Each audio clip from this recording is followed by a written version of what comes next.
ನಾನು ಸುಮ್ಮನೆ ಯಾರೋ ಒಂದು ಜಗಳ ಆಡ್ತಿದ್ರು. ಯಾಕ್ರಿ ಜಗಳ ಆಡ್ತೀರಿ ಅಂತ ಕೇಳಿದೆ ಸುಮ್ಮನೆ ಒಬ್ಬರು ಮನೆಗೆ ಹೋದಾಗ. ಅವ್ರು ಹೇಳಿದ್ರು, ಏನ್ರಿ ಬರೀ ದೇವ್ರ ಸೇವೆ ಅಂತ ನಮ್ಗೆ ಹಚ್ಚಿಬಿಡ್ತಾರೆ, ಬರೀ ದಿನ ಗಂಧ ತೆಗಿ, ಅದು ಮಾಡು ಇದು ಮಾಡು, ಬರೀ ಇದೇ ಕೆಲಸ ಆಗೋಗಿದ್ರೆ ಕೈಯೆಲ್ಲ ಸೋತೋಗ್ಬಿಟ್ಟಿದೆ. ಯಾಕ್ರಿ ದಿನ ಗಂಧ ತೆಗೆದು ಕೈ ಸೋತೋಗಿದೆ ಅಂತ.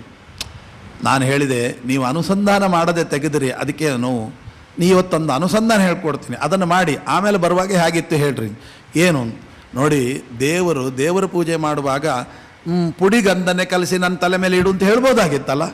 ಹಾಗೆ ಹೇಳಲಿಲ್ಲ. ಸಾಣೆಕಲ್ಲಿನಲ್ಲಿ ತಿಕ್ಕಿ ಗಟ್ಟಿ ತೆಗಿ, ಸುಮ್ಮನೆ ನೀರು ತೆಗಿಬೇಡ, ಗಟ್ಟಿದೆ. ಘನೀಭೂತಂ ಗಂಧಂ ಮಿನಿಕ್ಷವೇದ್. ಅಯ್ಯೋ, ಆ ಗಂಧ ಮುದ್ದೆ ತೆಗಿಬೇಕಾದ್ರೆ ರಟ್ಟೆ ಎಲ್ಲ ಸೋತೋಗ್ತದೆ, ಪರವಾಗಿಲ್ಲ ತೆಗಿ ಅಂತಾನೆ ದೇವ್ರು. ಯಾಕೆ ಗೊತ್ತಾ, ಆ ಗಂಧ ತೆಗಿತೀರಲ್ವ, ನಾನು ಅವರಿಗೆ ಹೇಳಿದೆ, ಹೀಗೆ ಒಂದು ಸುತ್ತುತ್ತೀರಲ್ಲ ಆ ಸಾಣೆಕಲ್ಲಿನಲ್ಲಿ, ಒಂದು ಸುತ್ತಿದರೆ ಇಡೀ ಭೂಮಂಡಲ ಪ್ರದಕ್ಷಿಣೆ ಮಾಡಿದ ಪುಣ್ಯ ಅಂತ. ಹಾಗಾದರೆ ನೀವು ಒಂದು ಗಂಧ ದೇವರ ಪೂಜೆಗೆ ತೆಗಿತೀರಲ್ಲ, ಎಷ್ಟು ಸುತ್ತುತ್ತೀರ ಅಷ್ಟು ಭೂಮಂಡಲ ಪ್ರದಕ್ಷಿಣೆ ಮಾಡಿದ ಪುಣ್ಯ. ಆ ಅನುಸಂಧಾನ ಗಂಧ ತೆಗೆಯುವಾಗೆಲ್ಲ ಇರಬೇಕಂತೆ. ಆ ಅನುಸಂಧಾನದಿಂದ ನೀವೇನಾದರೂ ಗಂಧ ತೆಗೆದರೆ ಆ ಗಂಧವನ್ನು ದೇವರು ಹೆಂಗೆ ಸ್ವೀಕಾರ ಮಾಡ್ತಾನಂತ ಗೊತ್ತಾ? ನೋಡಿ, ನೀವು ಗಂಧವನ್ನು ತೆಗೆದು ದೇವರ ಮೇಲೆ ಇಡ್ತೀರಲ್ಲ, ಅದಕ್ಕೆ ಏನು ಫಲ ಇದೆ ಗೊತ್ತಾ? ಕುಬ್ಜಾ ಗಂಧಾನುಲಿಪ್ತಾಂಗೋ ಮಾಯಿ ಪರಮ ಪುರುಷ. ಕುಬ್ಜೆಗೆ ಮಾಡಿದ ಅನುಗ್ರಹ ನಮ್ಗೆ ಮಾಡ್ತಾನಂತೆ. ಕುಬ್ಜೆಗೆ ಏನು, 3 ವಕ್ರವಾಗಿತ್ತಂತೆ, ತ್ರಿವಕ್ರೆ.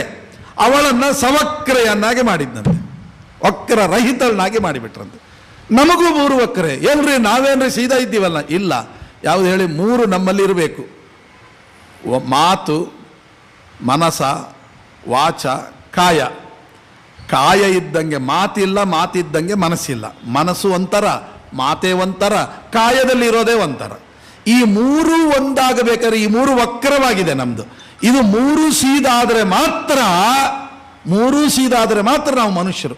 ಮನಸ, ವಾಚ, ಕಾಯ ಸೀದಾ ಇರಬೇಕು. ಅದು ಯಾವಾಗ ಬರುತ್ತೆ? ದೇವರ ಸಾಲಿಗ್ರಾಮದ ಮೇಲೆ ಇಡೀ ಭೂಮಂಡಲ ಪ್ರದಕ್ಷಿಣೆ ಮಾಡಿದ ಪುಣ್ಯ ಅನ್ನುವ ಅನುಸಂಧಾನದಿಂದ ಗಂಧ ತೆಗೆದು ಸಾಲಿಗ್ರಾಮದ ಮೇಲೆ ಇಟ್ಟರೆ ಈ ಪುಣ್ಯ ಬರುತ್ತೆ. ಎಂತಹ ದೊಡ್ಡ ಅನುಸಂಧಾನ. ಅಷ್ಟು ಅನ್ನೋದಕ್ಕೆ ಅವ್ರ ಮನೆಯವರು ಜಗಳ. ಏನ್ರಿ ಎಲ್ಲ ನಮ್ಮ ಗಂಡನಿಗೆ ಅನುಸಂಧಾನ ಹೇಳಿದ್ರೆ ನಮಗೇನು ಅನುಸಂಧಾನ ಇಲ್ವಾ, ನಾವು ಬರೀ ಬೇಯಿಸಿ ಹಾಕ್ಬೇಕಾ? ಬೇಯಿಸಿ ಹಾಕೋದ್ರಲ್ಲೂ ಮಹಾಪುಣ್ಯ ಅಂದೆ. ಯಾವುದು ನೋಡಿ, ಮನೆಯವರಿಗೆ ದೋಸೆ ಹಾಕ್ತಿರಲ್ಲ, ಆ ದೋಸೆ ಹಾಕ್ಬೇಕಾದ್ರೆ ಕಾವಲಿಯಲ್ಲಿ ಒಂದು ಸೌಟು ಹಿಟ್ಟು ಹಾಕಿ ಹಿಂಗೆ 3 ಸುತ್ತಿರಲ್ಲ, 3, 4, 5, ಆ ಒಂದೊಂದು ಸುತ್ತಿಗೂ ಭೂಮಂಡಲ ಪ್ರದಕ್ಷಿಣೆ ಇದೆ. ಎಷ್ಟು ದೋಸೆ ಗಂಡನಿಗೆ ಮಾಡಿ ಹಾಕ್ತಾರೆ ಅಷ್ಟು ಭೂಮಂಡಲ ಪ್ರದಕ್ಷಿಣೆ ಪುಣ್ಯ ಅಂದೆ. ಓ, ಇಷ್ಟು ಸುಲಭ ಇದೆಯಾ ಅಂದ್ರು. ಖಂಡಿತ ಇದೆ. ನಾನು ಹೇಳಿದ್ದಲ್ಲ, ಶಾಸ್ತ್ರದಲ್ಲಿ ಹೇಳಿದ ಮಾತು ಅಂದೆ. ಏನು ಆನಂದ ಆಗೋಯ್ತು. ಹೀಗೆ ಜೀವನದಲ್ಲಿ ನಾವು ಮಾಡುವಾಗ ಒಂದೊಂದು ಮಾಡುವಾಗಲೂ ಕಷ್ಟ ಅಂತ ಅನ್ನಿಸ್ತದೆ, ನಾನು ಇಲ್ಲ ಅಂತ ಹೇಳೋದಿಲ್ಲ. ಅದಕ್ಕೆ ಒಂದು ಅನುಸಂಧಾನ ಇಟ್ಕೊಂಬಿಡಿ, ಏನೋ ಆನಂದ ಆಗುತ್ತೆ ಗೊತ್ತಾ?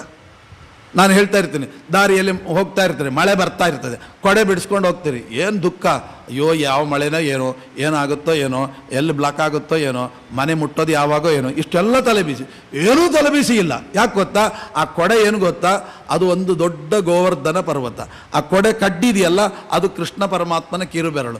ಅದರ ಕೆಳಗಡೆ ಎಷ್ಟು ಜನರಿಗೆ ರಕ್ಷಣೆ ಕೊಟ್ಟನಲ್ಲ, ಅದ್ರಲ್ಲಿ ನಾನೊಬ್ಬನು ಅಂತ ತಿಳ್ಕೊಂಡು ಹೋಗಿ ಎಲ್ಲಿ ತನಕ ಮನೆ ಮುಟ್ಟೋ ತನಕ ಕೊಡೆ ಎಷ್ಟೋ ತನಕ ಬಿಡಿಸಿರ್ತೀರಿ, ಅಷ್ಟೊತ್ತು ಗೋವರ್ಧನ ಪರ್ವತದ ಕೆಳಗೆ ವಾಸ ಮಾಡಿದ ಪುಣ್ಯ ಯಾರಿಗುಂಟು, ಯಾರಿಗಿಲ್ಲ.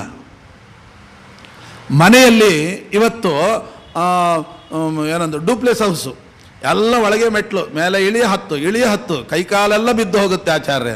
ಏನು ಬೇಡ ನೋಡಿ, ತಿರುಪತಿ ಮೆಟ್ಲು ಹತ್ತುತ್ತಾ ಇದ್ದೀನಿ ಅಂತ ಅನುಸಂಧಾನ ಮಾಡ್ಕೊಂಡು ಇಳಿಯುವಾಗೆಲ್ಲ ತಿರುಪತಿ ಮೆಟ್ಲು ಇಳಿತಾ ಇದ್ದೀನಿ, ಇದಕ್ಕಿಂತ ದೊಡ್ಡ ಅನುಸಂಧಾನ ಬೇಕಾ ಅಂದೆ.